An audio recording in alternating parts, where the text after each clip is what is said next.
വിഷമസ്ഥിതിയിൽ ദൈവത്തിൻ്റെ നടത്തിപ്പും സഹായവും തേടുന്ന ഏതൊരാൾക്കും ലഭിക്കുന്നത് ഉറപ്പും ധൈര്യവും മുൻപോട്ട് പോകുവാനുള്ള ഊർജവുമാകുന്നു. നാം ദാവീദിൻ്റെ ജീവിതാനുഭവങ്ങളാണല്ലോ പഠിച്ചുകൊണ്ടിരിക്കുന്നത്. അതിൽ നിന്ന് തന്നെ ചില ചിന്തകൾ ഇന്ന് നമുക്ക് വീണ്ടും കൊണ്ടുവരാം.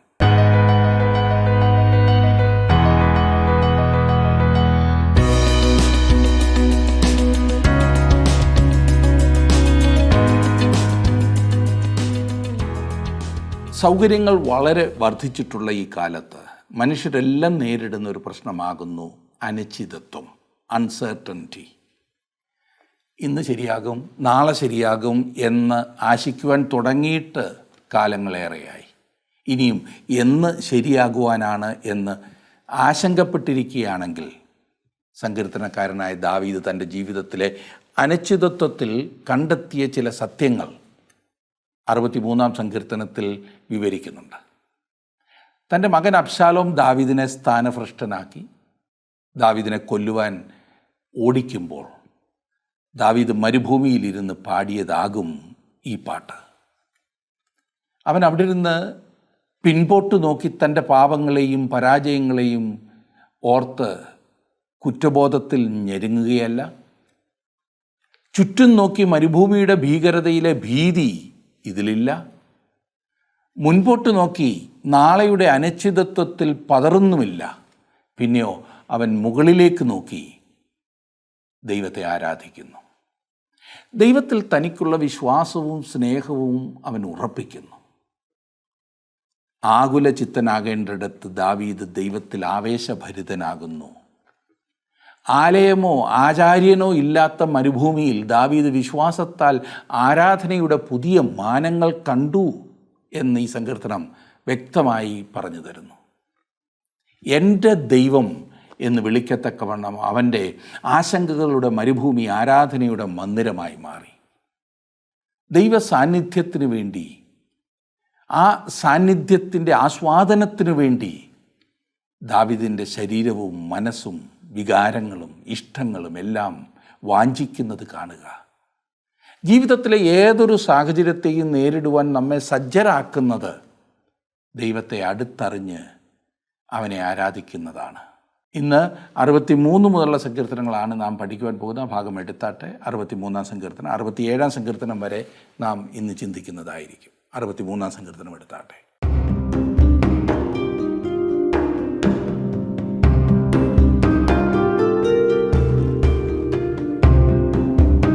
ഇന്ന് നാം 63 മുതലുള്ള സങ്കീർത്തനങ്ങളാണ് പഠിക്കുവാൻ പോകുന്നത്. ജീവജലത്തിനായുള്ള ദാഹം എന്നതാണ് ഈ 63-ാം സങ്കീർത്തനത്തിലെ വിഷയം. ദാവീദിൻ്റെ ഒരു സങ്കീർത്തനം എന്നാണല്ലോ ശീർഷകമായി പറഞ്ഞിരിക്കുന്നത്. അവൻ യഹൂദ മരുഭൂമിയിൽ ഇരിക്കും കാലത്ത് ചമച്ചത് എന്നാണ് നാം ഇവിടെ കാണുന്നത്. ഇതൊരു പ്രത്യേക സങ്കീർത്തനമാണ്. എല്ലാവിധമായ വ്രണത്തിന്മേലും പുരട്ടുവാൻ പറ്റിയ ഒരു കുഴമ്പാണ്, ലേപനമാണിത്. ചതവിന് പറ്റിയ ചികിത്സയാണിത്. മുറിവ് ഉണക്കുവാൻ പര്യാപ്തമായ മരുന്നത്രേ ഇത് സഭയുടെ മനോഹരമായൊരു സങ്കീർത്തനമാണ്. ജീവൻ്റെ ജലത്തിനും വേണ്ടിയുള്ള ദാഹത്തെക്കുറിച്ചാണ് ഇതിൽ പറയുന്നത്. ആദിമസഭയിൽ ഈ സങ്കീർത്തനം അവർ കൂടി വന്നിരുന്നപ്പോഴൊക്കെ പൊതുവിൽ പാടിയിരുന്നു എന്ന് നാം കാണുന്നു. ഈ സങ്കീർത്തനത്തോടു കൂടെയാണ് അവർ രാവിലെ ആരാധന ആരംഭിച്ചിരുന്നത്. ഇന്നും മിക്കവാറും എല്ലാ സഭകളിലെയും ആരാധനാക്രമങ്ങളിൽ ഈ സങ്കീർത്തനം കാണുന്നുണ്ടല്ലേ. 63-ാം സങ്കീർത്തനം അത് പാരമ്പര്യമായി അങ്ങനെ രേഖപ്പെടുത്തിയിരിക്കുന്നതാണ്. അതിൽ തെറ്റൊന്നുമില്ല കേട്ടോ. പക്ഷേ വായിക്കുമ്പോൾ എന്താണ് വായിക്കുന്നത് എന്ന് അറിയാതെ വായിക്കുന്നത് മാത്രമാണ് തെറ്റ്. നമുക്ക് ഇനിയും 63-ാം സങ്കീർത്തനത്തിലേക്ക് പ്രവേശിക്കാം. 1ഉം 2ഉം വാക്യങ്ങൾ ഞാൻ വായിക്കട്ടെ. ദൈവമേ, നീ എൻ്റെ ദൈവം, അതികാലത്തെ ഞാൻ നിന്നെ അന്വേഷിക്കും. വെള്ളമില്ലാതെ ഉണങ്ങി വരേണ്ട ദേശത്ത് എൻ്റെ ഉള്ളം നിനക്കായി ദാഹിക്കുന്നു, എൻ്റെ ദേഹം നിനക്കായി കാക്ഷിക്കുന്നു. അങ്ങനെ നിൻ്റെ ബലവും മഹത്വവും കാണേണ്ടതിന് ഞാൻ വിശുദ്ധ മന്ദിരത്തിൽ നിന്നെ നോക്കിയിരിക്കുന്നു. വിശ്വാസത്തിന് മാത്രമേ ഇപ്രകാരം പറയുവാൻ കഴിയുകയുള്ളൂ എന്നോർക്കണം. നിത്യനായ ദൈവം മനുഷ്യചിന്തകൾക്കതീതമായിട്ടുള്ളവനാണ്. അവൻ സൃഷ്ടാവായ ദൈവമാണ്. അവൻ വീണ്ടെടുപ്പുകാരനാണ്. അവൻ എൻ്റെ പിതാവായ ദൈവമാണ്. അങ്ങനെയുള്ള ഒരു ദൈവത്തെയാണ് ദാവീദ് അന്വേഷിച്ചത്. ദാഹം എന്നാൽ എന്താണെന്ന കാര്യം ദാവീദിന് നല്ലവണ്ണം അറിയാമായിരുന്നു. അവൻ ചാവുകടൽ തീരത്തുള്ള ഗുഹകളിൽ ഒളിച്ചിരുന്നിട്ടുണ്ട്. ആ പ്രദേശം ഏറ്റവും വരണ്ട സ്ഥലമായിരുന്നു. എൻഗതി പ്രദേശത്തിന് ചുറ്റുപാടുമുള്ള സ്ഥലം വളരെയധികം ഉണങ്ങി വരണ്ട സ്ഥലമായിരുന്നു. നമ്മുടെ വടക്കേ ഇന്ത്യയിലെ പല സംസ്ഥാനങ്ങളും പോലെ അവിടെ ആയിരിക്കുമ്പോൾ വളരെയധികം ദാഹം അനുഭവപ്പെടുക സാധാരണമാണ്. അപ്പോൾ വെള്ളം കൂടെ കരുതിയിരിക്കേണ്ടത് ആവശ്യമായിരുന്നു. ദാവീദിൻ്റെ ആത്മാവ് ദൈവത്തിനായി ദാഹിച്ചു എന്ന് പറയുമ്പോൾ അതിൻ്റെ അർത്ഥം അവൻ വളരെ വ്യക്തമായി മനസ്സിലാക്കി തന്നെയാണ് പറയുന്നത്. എന്നെ ശ്രദ്ധിക്കുന്ന പ്രിയ സുഹൃത്തെ, ഈ വിധത്തിൽ ദൈവത്തെക്കുറിച്ചുള്ള ഒരു വാഞ്ച, ദൈവത്തോടുള്ള ഒരു താല്പര്യം എപ്പോഴെങ്കിലും താങ്കൾക്കുണ്ടായിട്ടുണ്ടോ? അത് നിരന്തരമായി അനുഭവമാക്കുവാൻ കഴിയുന്നുണ്ടോ? അതെ, ദൈവത്തോടുള്ളൊരു സ്നേഹം താങ്കൾക്കുണ്ടോ? അതോ അവൻ താങ്കൾക്ക് ഒരു ഭാരമായി തീർന്നിരിക്കുകയാണോ? ഒരു പിടിച്ചുകെട്ടിനുള്ള ഒരു കാര്യം മാത്രം. നാം ദൈവത്തിന് വേണ്ടി ദാഹമുള്ളവരായിരുന്നെങ്കിൽ എത്ര നന്നായിരുന്നു എന്നറിയാമോ? അതാണ് ജീവിതത്തിന് സംതൃപ്തി നൽകുന്നത്, ആ ദാഹം. 63 സങ്കീർത്തനത്തിൻ്റെ 3-4 വാക്യങ്ങളിൽ നാം കാണുന്നത്, നിൻ്റെതായ ജീവനേക്കാൾ നല്ലതാകുന്നു, എൻ്റെ അധരങ്ങൾ നിന്നെ സ്തുതിക്കും, എൻ്റെ ജീവകാലമൊക്കെ ഞാൻ അങ്ങനെ നിന്നെ വാഴ്ത്തും, നിൻ്റെ നാമത്തിൽ ഞാൻ എൻ്റെ കൈകളെ മലർത്തും. ദാവീദ് പറയുന്നത് ഒരു വലിയ പന്തി ഭോജനം കഴിക്കുന്നതിനേക്കാൾ ദൈവത്തോടുള്ള കൂട്ടായ്മ അനുഭവിക്കുന്നതാണ് തനിക്ക് താല്പര്യമെന്നത്രേ. 5 മുതലുള്ള വാക്യങ്ങളിൽ, എൻ്റെ കിടക്കയിൽ നിന്നെ ഓർക്കുകയും ഞാൻ രാത്രിയാമങ്ങളിൽ നിന്നെ ധ്യാനിക്കുകയും ചെയ്യുമ്പോൾ എൻ്റെ പ്രാണനും മജ്ജയും മേധസ്സും കൊണ്ടെന്ന പോലെ തൃപ്തി വരുന്നു. എൻ്റെ വായ സന്തോഷമുള്ള അധരങ്ങളാൽ നിന്നെ സ്തുതിക്കുന്നു. നീ എനിക്ക് സഹായമായി തീർന്നുവല്ലോ, നിൻ്റെ ചിറകിൻ നിഴലിൽ ഞാൻ ഘോഷിച്ചാനന്ദിക്കുന്നു. രാത്രികാലങ്ങളിൽ ഉറങ്ങുവാൻ കഴിയാതിരുന്ന സന്ദർഭങ്ങളിൽ ദാവീദ് ദൈവത്തെക്കുറിച്ച് ഓർക്കുകയും ധ്യാനിക്കുകയും ചെയ്തു. അതേ സുഹൃത്ത്, ദൈവത്തിൻ്റെ നന്മകളെക്കുറിച്ച് ഓർത്ത് ധ്യാനിക്കുന്നത് എത്രയോ മനോഹരമായ കാര്യമാണ്. 8 വാക്യത്തിൽ നാം കാണുന്നത്, എൻ്റെ ഉള്ളം നിന്നോട് പറ്റിയിരിക്കുന്നു, നിൻ്റെ വലങ്കൈ എന്നെ താങ്ങുന്നു. നമ്മുടെ ഉള്ളം ദൈവത്തോട് പറ്റിച്ചേർന്നിരുന്നെങ്കിൽ എന്ന് നാം എപ്പോഴും ആഗ്രഹിക്കണം. എത്ര നന്നായിരുന്നത്! നിൻ്റെ വലങ്കൈ എന്നെ താങ്ങുന്നു എന്ന് പറയുമ്പോൾ അത് ദൈവത്തിൻ്റെ ശക്തിയെയാണ് സൂചിപ്പിക്കുന്നത്. ശക്തനായ ദൈവത്തിൻ്റെ കരം നമ്മെ താങ്ങി നടത്തുവാനായിട്ടുണ്ട് എന്നുള്ളത് എത്രയോ മനോഹരമായ കാര്യമാണ്. യെശയ്യാപ്രവചനം 41 അധ്യായത്തിൻ്റെ 10 വാക്യത്തിൽ നാം വായിക്കുന്നത്, നീ ഭയപ്പെടേണ്ട, ഞാൻ നിന്നോട് കൂടെയുണ്ട്, ഭ്രമിച്ചു നോക്കേണ്ട, ഞാൻ നിൻ്റെ ദൈവമാകുന്നു, ഞാൻ നിന്നെ ശക്തീകരിക്കും, ഞാൻ നിന്നെ സഹായിക്കും, എൻ്റെ നീതിയുള്ള വലങ്കൈ കൊണ്ട് ഞാൻ നിന്നെ താങ്ങും.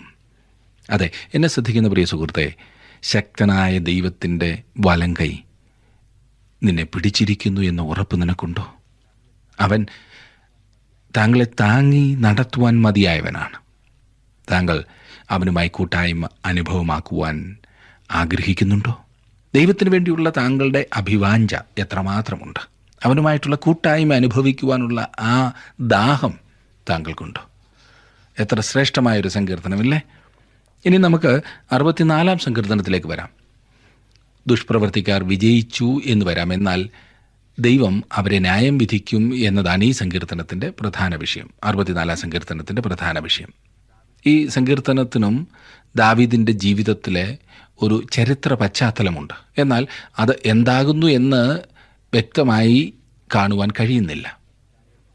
പ്രവചനപരമായി ഇസ്രായേൽ മഹാപീഡന കാലത്തിൽ കൂടി കടന്നു പോകേണ്ടതായ ആ അവസരം വരുമ്പോൾ ആ ദിവസത്തെയാണ് ഇവിടെ സൂചിപ്പിക്കുന്നത്. അന്ന് വിശ്വസ്ത ശേഷിപ്പ് ഈ സങ്കീർത്തനം ഉപയോഗപ്പെടുത്തും. അതുപോലെ തന്നെ എനിക്കും താങ്കൾക്കും ശ്രേഷ്ഠമായ ഒരു സങ്കീർത്തനമായിട്ട് ഇന്നിത് ലഭിച്ചിട്ടുണ്ട്. 64 സങ്കീർത്തനത്തിൻ്റെ ആദ്യത്തെ 2 വാക്യങ്ങൾ ഞാനൊന്ന് വായിക്കാം. ദൈവമേ, എൻ്റെ സങ്കടത്തിൽ ഞാൻ കഴിക്കുന്ന അപേക്ഷ കേൾക്കണമേ, ശത്രുഭയത്തിൽ നിന്ന് എൻ്റെ ജീവനെ പാലിക്കണമേ. ദുഷ്കർമ്മികളുടെ ഗൂഢാലോചനയിലും നീതികേട് പ്രവർത്തിക്കുന്നവരുടെ കലഹത്തിലും ഞാൻ അകപ്പെടാതെ വണ്ണം എന്നെ മറച്ചുകൊള്ളണമേ. വീണ്ടും തന്നെ മറച്ചുകൊള്ളണമേ എന്ന് ദാവീദ് ദൈവത്തോട് അപേക്ഷിക്കുന്നു. ഈ വിധത്തിൽ ദാവീദ് വീണ്ടും വീണ്ടും പ്രാർത്ഥിച്ചിട്ടുണ്ട്. അവൻ്റെ അഭയം പ്രാർത്ഥന മാത്രമായിരുന്നു. ദാവീദിൻ്റെ അഭയം അതുതന്നെയായിരുന്നു. മഹാപീഡനകാലത്ത് ഇസ്രായേലിന് പ്രാർത്ഥന മാത്രമായിരിക്കും അഭയമായിട്ടുള്ളത്. ദൈവത്തിലുള്ള തൻ്റെ വിശ്വാസവും ആശ്രയവും വ്യക്തമാക്കിക്കൊണ്ട് ദാവീദ് ഈ ചെറിയ സങ്കീർത്തനം അവസാനിപ്പിച്ചിരിക്കുന്നു. അവൻ്റെ ദൈവത്തിലായിരുന്നു ദാവീദിൻ്റെ ഏക പ്രത്യാശ. 7 മുതൽ 10 വരെയുള്ള വാക്യങ്ങളിൽ നാം കാണുന്നത്, എന്നാൽ ദൈവം അവരെ എയ്യും, അമ്പുകൊണ്ട് അവർ പെട്ടെന്ന് മുറിവേൽക്കും. അങ്ങനെ സ്വന്തം നാവ് അവർക്ക് വിരോധമായിരിക്കിയാൽ അവർ ഇടറി വീഴുവാനിടയാകും. അവരെ കാണുന്നവരൊക്കെയും തലകുലുക്കുന്നു. അങ്ങനെ സകല മനുഷ്യരും ഭയപ്പെട്ട് ദൈവത്തിൻ്റെ പ്രവൃത്തിയെ പ്രസ്താവിക്കും. അവൻ്റെ പ്രവൃത്തിയെ അവർ ചിന്തിക്കും. നീതിമാൻ യഹോവയിൽ ആനന്ദിച്ച് അവനെ ശരണമാക്കും. ഹൃദയപരമാർത്ഥികളെല്ലാവരും പുകഴും. മറ്റ് എന്തിലും ആശ്രയം വെച്ചാൽ അവയൊക്കെയും പരാജയത്തിലേ കലാശിക്കുകയുള്ളൂ. നാം ദൈവത്തിൽ പൂർണ്ണമായി ആശ്രയിക്കേണ്ടതാണ് ആവശ്യമായിരിക്കുന്നത്. ദാവീദ് ചെയ്തത് അതത്രേ. ഇന്ന് ദൈവം മാത്രമാണ് നമ്മുടെ പ്രത്യാശ. 65 സങ്കീർത്തനത്തിലേക്ക് നാം വരുമ്പോൾ 65ഉം 66ഉം സങ്കീർത്തനങ്ങൾ 1000 ആണ്ട് വാഴ്ചയിലെ ഗീതങ്ങളാണ്. സംഗീത പ്രമാണിക്കൊരു സങ്കീർത്തനം എന്ന് പറഞ്ഞാണ് ആരംഭിക്കുന്നത്. ദാവീദിൻ്റെ ഒരു ഗീതമെന്നാണ് 65 സങ്കീർത്തനത്തിൻ്റെ തലക്കെട്ടിൽ നാം കാണുന്നത്. ഇത് യഥാസ്ഥാനത്തിൻ്റെ ഒരു സങ്കീർത്തനം എന്നാണ് അറിയപ്പെടുന്നത്. ദൈവം ലോകാരംഭം മുതൽ തൻ്റെ വിശുദ്ധ പ്രവാചകന്മാർ മുഖാന്തരം അരുളി ചെയ്തതൊക്കെയും യഥാസ്ഥാനത്താക്കുന്ന കാലം വരുവോളം സ്വർഗം അവനെ കൈക്കൊള്ളേണ്ടതാകുന്നു. അപ്പോസ്തല പ്രവൃത്തികൾ 3:21 ഞാൻ വായിച്ചത്. സകലവും യഥാസ്ഥാനത്താകുക എന്ന് പറഞ്ഞാൽ എല്ലാവരും രക്ഷിക്കപ്പെടും എന്നല്ല അർത്ഥം. എന്തെല്ലാമാണ് ഈ സകലത്തിലും വാസ്തവത്തിൽ യഥാസ്ഥാനപ്പെടുവാനുള്ളത്? ഫിലിപ്പി ലേഖനം 3-ാം അധ്യായത്തിൻ്റെ 8-ാം വാക്യത്തിൽ ഞാൻ സകലവും ഛേദം എന്നെണ്ണുന്നു എന്ന് പൗലോസ് അപ്പോസ്തലൻ പറഞ്ഞപ്പോൾ ദൈവത്തിൻ്റെ പ്രപഞ്ചത്തിലെ സകല കാര്യങ്ങളുമാണോ പൗലോസ് അർത്ഥമാക്കിയത്? ഒരിക്കലുമല്ല. അതുപോലെ തന്നെ ഇവിടെയും സകലവും എന്ന് പറഞ്ഞിരിക്കുന്നത് തുടർന്ന് പറഞ്ഞിരിക്കുന്നതിനെ കൊണ്ട് പരിമിതിപ്പെടുത്തിയിരിക്കുകയാണ്. ദൈവം ലോകാരംഭം മുതൽ തൻ്റെ പ്രവാചകന്മാർ മുഖാന്തരം അരുളി ചെയ്തതൊക്കെയും ആണ് യഥാസ്ഥാനപ്പെടുന്നത്. ഇസ്രായേലിൻ്റെ യഥാസ്ഥാനത്തെക്കുറിച്ച് പ്രവാചകന്മാർ പറഞ്ഞിട്ടുണ്ട്. എന്നാൽ പ്രവചനത്തിൽ ഒരിടത്തും മരിച്ചുപോയ ദുഷ്ടന്മാരുടെ യഥാസ്ഥാനത്തെക്കുറിച്ച് പറഞ്ഞിട്ടില്ല. 65-ാം സങ്കീർത്തനത്തിൻ്റെ 1-ാം വാക്യത്തിൽ നാം വായിക്കുന്നത്, ദൈവമേ സിയോനിൽ സ്തുതി നിനക്ക് യോഗ്യം, നിനക്ക് തന്നെ നേർച്ച കഴിക്കുന്നു.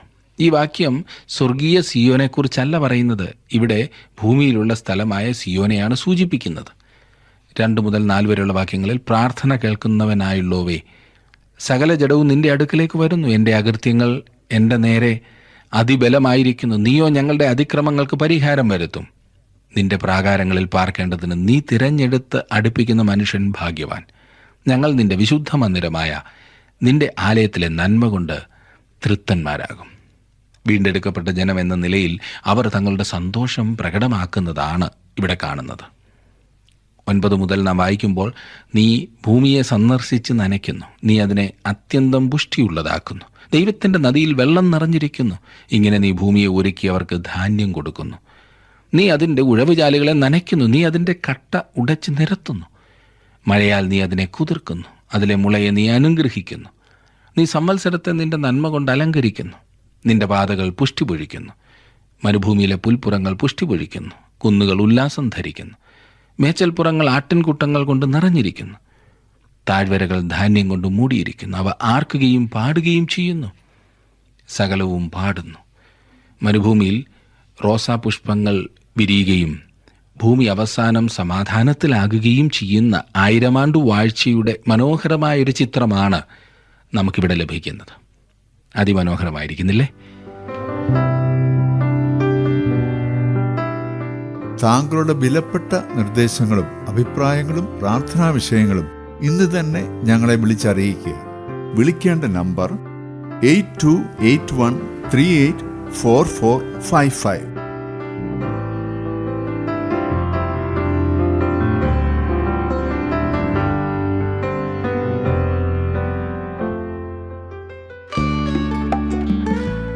ഇന്നത്തെ പ്രോഗ്രാം താങ്കൾക്ക് ഇഷ്ടപ്പെട്ടുവോ?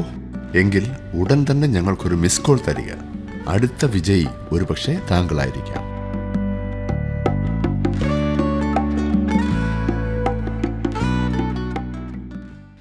അറുപത്തിയാറാം സങ്കീർത്തനം നാം നോക്കുമ്പോൾ സംഗീത പ്രമാണിക്കൊരു ഗീതം, ഒരു സങ്കീർത്തനം എന്നാണ് ഇതിൻ്റെ തലക്കെട്ട്. ദാവീദാണോ ഈ സങ്കീർത്തനം എഴുതിയത് എന്ന് പറഞ്ഞിട്ടില്ല. ഒരുപക്ഷെ ദാവീദായിരിക്കാം ഈ സങ്കീർത്തനവും രചിച്ചത്. ഇത് എഴുതുവാനുള്ള ചരിത്ര പശ്ചാത്തലവും ഇവിടെ നൽകിയിട്ടില്ല. ഇത് ദൈവത്തെ സ്തുതിക്കുന്ന ആരാധനയുടെ ഒരു നല്ല സങ്കീർത്തനമാണ്. ഇത് ഞാനൊന്ന് വായിക്കാം. ആദ്യത്തെ 7 വാക്യങ്ങൾ. സർവ്വഭൂമിയുമായുള്ളവയെ ദൈവത്തിന് ഘോഷിപ്പിൻ, അവൻ്റെ നാമത്തിൻ്റെ മഹത്വം കീർത്തിപ്പിൻ, അവൻ്റെ സ്തുതി മഹത്വീകരിപ്പിൻ. നിന്റെ പ്രവൃത്തികൾ എത്ര ഭയങ്കരം! നിന്റെ ശക്തിയുടെ വലുപ്പത്താൽ ശത്രുക്കൾ നിനക്ക് കീഴടങ്ങും. സർവ്വഭൂമിയും നിന്നെ നമസ്കരിച്ച് പാടും, അവർ നിന്റെ നാമത്തിന് കീർത്തനം പാടും എന്നിങ്ങനെ ദൈവത്തോട് പറവീൻ.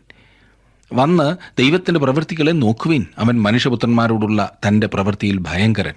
അവൻ സമുദ്രത്തെ ഉണങ്ങിയ നിലമാക്കി, അവർ കാൽനടയായി നദി കടന്നുപോയി. അവിടെ നാം അവനിൽ സന്തോഷിച്ചു. അവൻ തൻ്റെ ശക്തിയാൽ എന്നേക്കും വാഴുന്നു. അവൻ്റെ കണ്ണ് ജാതികളെ നോക്കുന്നു. മത്സരക്കാർ തങ്ങളെ തന്നെ ഉയർത്തരുതേ. 8 വാക്യത്തിൽ നാം വായിക്കുമ്പോൾ, വംശങ്ങളെ നമ്മുടെ ദൈവത്തെ വാഴ്ത്തുവിൻ, അവൻ്റെ സ്തുതിയെ ഉച്ചത്തിൽ കേൾപ്പിപ്പീൻ. ഭാവിയിൽ ഇസ്രായേൽ ജനം ദേശത്ത് യഥാസ്ഥാനത്താകുന്ന ആ ദിവസത്തെയാണ് ഈ വാക്യം മുന്നിൽ കാണുന്നത്. ആ ദിവസം അവർ യാഗങ്ങൾ കഴിക്കുമെന്ന് യെഹെസ്കേൽ പ്രവാചകൻ പറഞ്ഞിരിക്കുന്നു. എന്താണ് ഇതിൻ്റെ വിശദീകരണം? ക്രിസ്തുവിൻ്റെ വരവിനെ ചിത്രീകരിക്കുന്നതായ യാഗങ്ങൾ അവർ പഴയ നിയമകാലത്ത് അർപ്പിച്ചതുപോലെ ഭാവിയിൽ അവർ യാഗങ്ങൾ കഴിക്കും. അത് ക്രിസ്തുവിൻ്റെ വരവിനെ തിരിഞ്ഞു നോക്കുന്ന യാഗങ്ങളായിരിക്കും. ഓരോ ആട്ടിൻകുട്ടിയും ലോകത്തിൻ്റെ പാപത്തെ ചുമന്നൊഴിക്കുന്ന ദൈവത്തിൻ്റെ കുഞ്ഞാടിനെയാണ് ചൂണ്ടിക്കാണിക്കുന്നത്. 9 വാക്യത്തിൽ നാം കാണുന്നത്, അവൻ നമ്മെ ജീവനോടെ കാക്കുന്നു, നമ്മുടെ കാലടികൾ വഴുതുവാൻ സമ്മതിക്കുന്നതുമില്ല. അവൻ നമ്മെ കാക്കുന്ന ദൈവമാണ്, നമ്മുടെ കാലടികൾ വഴുതുവാൻ സമ്മതിക്കത്തില്ല അവൻ. എത്ര വാസ്തവമായ കാര്യമാണിത്. നാം ഇനിയും ഈ 66 സങ്കീർത്തനത്തിൻ്റെ 18 വാക്യം വായിക്കുമ്പോൾ അവിടെ കാണുന്നു, ഞാൻ എൻ്റെ ഹൃദയത്തിൽ അകൃത്യം കരുതിയിരുന്നുവെങ്കിൽ കർത്താവ് കേൾക്കയില്ലായിരുന്നു എന്ന്. അതെ, പ്രാർത്ഥന ദൈവം കേൾക്കുന്നതിന് തടസ്സമായിരിക്കുന്ന നമ്മുടെ പാപങ്ങളെ നാം ഏറ്റുപറഞ്ഞ് ഉപേക്ഷിക്കണം. 32 സങ്കീർത്തനത്തിൻ്റെ 5 വാക്യത്തിൽ നാം വായിക്കുമ്പോൾ ദാവീദ് പറയുകയാണ്, എൻ്റെ ലംഘനങ്ങളെ യഹോവയോട് ഏറ്റുപറയും എന്ന് ഞാൻ പറഞ്ഞു, അപ്പോൾ നീ എൻ്റെ പാപത്തിൻ്റെ കുറ്റം ക്ഷമിച്ചു തന്നു. സദൃശവാക്യങ്ങൾ 15:29 ഇപ്രകാരം നാം വായിക്കുന്നു, യഹോവ ദുഷ്ടന്മാരോട് അകന്നിരിക്കുന്നു, നീതിമാന്മാരുടെ പ്രാർത്ഥനയോ അവൻ കേൾക്കുന്നു. യെശയ്യാപ്രവചനം 59:2 നാം വായിക്കുന്നത്, നിങ്ങളുടെ അകൃത്യങ്ങൾ അത്രേ നിങ്ങളെയും നിങ്ങളുടെ ദൈവത്തെയും തമ്മിൽ ഭിന്നിപ്പിച്ചിരിക്കുന്നത്, നിങ്ങളുടെ പാപങ്ങൾ അത്രേ അവൻ കേൾക്കാതെ വണ്ണം അവൻ്റെ മുഖത്തെ നിങ്ങൾക്ക് മറയ്ക്കുമാറാക്കിയത്. ഇനിയും 19 മുതലുള്ള വാക്യങ്ങൾ നോക്കിക്കാട്ടെ. എന്നാൽ ദൈവം കേട്ടിരിക്കുന്നു, എൻ്റെ പ്രാർത്ഥനാ ശബ്ദം ശ്രദ്ധിച്ചിരിക്കുന്നു. എൻ്റെ പ്രാർത്ഥന തള്ളിക്കളയാതെയും തൻ്റെ ദയ എങ്കിൽ നിന്ന് എടുത്തു കളയാതെയും ഇരിക്കുന്ന ദൈവം വാഴ്ത്തപ്പെടുമാറാകട്ടെ. അതേ സുഹൃത്തെ, ദൈവം പ്രാർത്ഥന കേൾക്കത്തക്കവണ്ണം നാം ദൈവകരങ്ങളിൽ നമ്മെ സമർപ്പിക്കണം. നമുക്ക് പാപരഹിതമായൊരു ജീവിതം നയിക്കുവാനായി നമ്മെക്കൊണ്ട് സാധിക്കില്ല. എന്നാൽ ദൈവത്തോട് നമ്മുടെ പാപങ്ങളെ ഏറ്റുപറയുമ്പോൾ അവൻ നമ്മുടെ പാപങ്ങളെ നമ്മോട് ക്ഷമിക്കുന്നു. 67 സങ്കീർത്തനം കൂടി നമുക്ക് നോക്കാം. ഇത് ചെറിയ ഒരു പ്രവചന സങ്കീർത്തനമാണ്. 7 വാക്യങ്ങൾ മാത്രമാണ് ഈ സങ്കീർത്തനത്തിനുള്ളത്. ദൈവത്തിന് ഈ ഭൂമിയെക്കുറിച്ചുള്ള പരമവും അന്ത്യവുമായ ഉദ്ദേശവും താല്പര്യവും പ്രകടമാക്കുന്ന സങ്കീർത്തനമാണിത്. ഇത് ഒരു പ്രേഷിത സങ്കീർത്തനമായും ചിലർ ചൂണ്ടിക്കാണിക്കുന്നുണ്ട്. 67 സങ്കീർത്തനം ഒരു പ്രവചന സങ്കീർത്തനമാണ്. ഈ യുഗത്തിനപ്പുറത്തേക്ക്, ഈ രാജ്യത്തിൻ്റെ യുഗത്തിലേക്ക് ഇത് എത്തി നോക്കുന്നു. 1000 ആണ്ട് വാഴ്ചയിലൊരു രൂപാന്തരപ്പെട്ട ലോകമാണ് നാം കാണുന്നത്. ദൈവം നമ്മെ അനുഗ്രഹിക്കുന്ന ഒരു ലോകം.